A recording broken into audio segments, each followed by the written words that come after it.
আমাদের এখানে কেন এমন হচ্ছে? আমাদের আমাদের এমন কান পড়া দেওয়া হয়েছে যে ওই কান পড়ায় আমরা নিজেরাই মানে প্রত্যেকে শত্রু ভাবি, সবাই শত্রু। আর এর মধ্যে আরেকটা বিষয় দেখেন, এই পর্যন্ত স্বাধীনতার পর থেকে এই পর্যন্ত যতগুলো রাজনৈতিক সহিংসতা হয়েছে এর মধ্যে মানে থানা পর্যায়ের বা জেলা পর্যায়ের কোনো একজন নেতা কি হতাহত হয়েছে? হয় নাই। হয়েছে কারা জানেন? একেবারে প্রান্তিক পর্যায়ে বা তৃণমূল পর্যায়ের যে সাধারণ কর্মীগুলো, ওরাই হতাহতের শিকার হয়। কিন্তু এর পরেও আমাদের মাথায় এটা কেন আসে না যে কই আজ পর্যন্ত কোনো কেন্দ্রীয় পর্যায়ের নেতা, কোনো জাতীয় পর্যায়ের নেতা, কোনো জেলা পর্যায়ের নেতা তো কোনো আন্দোলনে, কোনো সংগ্রামে হতাহত হইল না। শুধু সাধারণ কর্মীগুলো কেন, তৃণমূলের কর্মীগুলো কেন হতাহত হবে?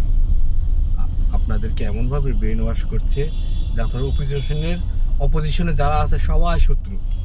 সেটা আপনার ওই মানে প্রতিপক্ষ দলে আপনার যদি বাপ থাকে, আপনার বাপ আপনার শত্রু, আপনার ভাই যদি থাকে ভাই আপনার শত্রু, যেই থাকুক সেই আপনার শত্রু। এটা আপনাকে বোঝানো হয়েছে।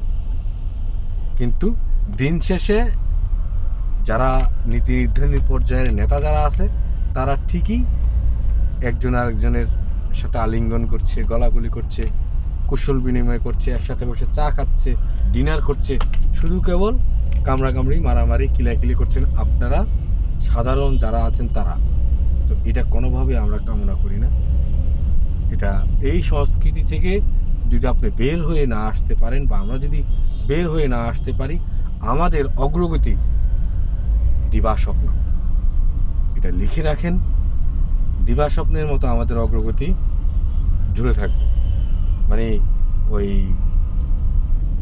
ইয়ের মতো আর কি, গাধার সামনে যেভাবে একটা মূলা ঝুলাই দেয় দিয়া সব রকমের ভারী ভারী বোঝাগুলো গাধাকে দিয়ে বহন করায় নেয়, তো সেই রকমেরই আমাদের কাছে হয়ে রাখছে, আমাদেরকে দিয়ে রাখছে যে আমরা গণতন্ত্রের মূলা আমাদের সামনে ঝুলাই দিয়ে রাখছে। আর আমরা গাধার মতো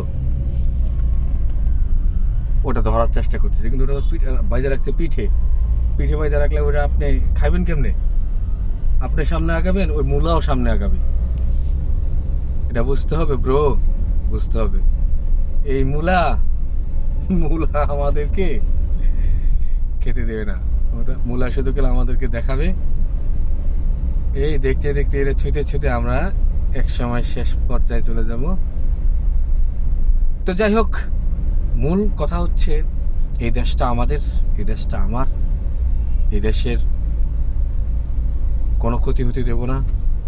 আর বিশেষ করে অন্তত আমার কারণে দেশের যেন কোনো ক্ষতি না হয়, এই যে একটা এই যে একটা সংকল্প, এটা নাগরিক হিসাবে প্রত্যেকটা মানুষের মনে এটা ধারণ করতে হবে। আপনি শুধু গোল ওই দিয়া ব্যানারের মধ্যে আই লাভ ইউ বাংলাদেশ বা রং দিয়া নিজের গায়ে লিখলেন আই লাভ ইউ বাংলাদেশ, কাগজে কলমে লিখলেন আই লাভ ইউ বাংলাদেশ। আপনার কাগজে কলমে লেখার দরকার নেই।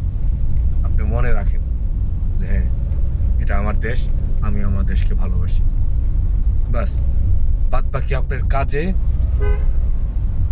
মানুষ বুঝবে আপনি দেশকে ভালোবাসেন কি ভালোবাসেন না।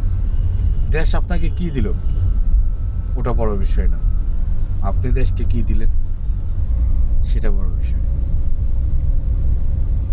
তো বন্ধুরা, ভিডিওটা অনেক বড় হয়ে গেল, এত বড় করতে চাই নাই, তারপর প্রাসঙ্গিক কারণে ভিডিও বড় হয়ে গেছে।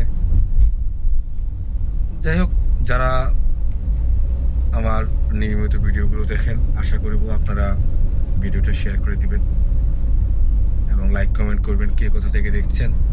আর একটা কথা বলে রাখি, আমি ভিডিওটা ইউটিউবে ছাড়বো, আমার ফেসবুকে ছাড়বো এবং আমার একটা টিকটক আইডি আছে যেখানে আমার মাঝে মধ্যে পাগল দেখতে মন চাইলে আমি সেখানে যাই, সেখানে ছাড়বো। তো আপনারা কি কোথা থেকে দেখছেন অবশ্যই কমেন্ট করে জানাবেন। ভালো থাকুন সবাই। বাংলাদেশ দীর্ঘজীবী হোক। শুভ সকাল।